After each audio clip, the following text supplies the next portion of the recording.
اعوذ باللہ من الشیطان الرجیم بسم اللہ الرحمن الرحیم۔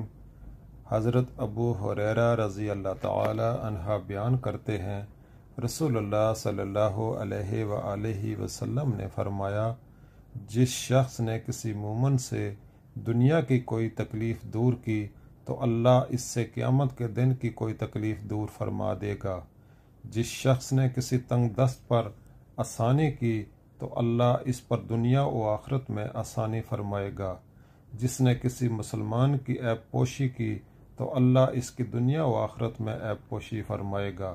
اللہ بندے کی مدد فرماتا رہتا ہے جب تک بندہ اپنے بھائی کی مدد کرتا رہتا ہے۔ اور جس شخص نے طلب علم کے لیے کوئی سفر کیا تو اللہ اس وجہ سے اس کے لیے راہ جنت آسان فرما دیتا ہے۔ اور جب کچھ لوگ اللہ کی کتاب کی تلاوت کرتے ہیں اور آپس میں پڑھتے پڑھاتے ہیں تو ان پر سکینت نازل ہوتی ہے، رحمت انہیں ڈھانپ لیتی ہے، فرشتے انہیں گھیر لیتے ہیں اور اللہ اپنے پاس فرشتوں میں ان کا تذکرہ فرماتا ہے۔ اور جس کے عمل نے اسے پیچھے کر دیا تو اس کا نسب اسے آگے نہیں بڑھا سکے گا۔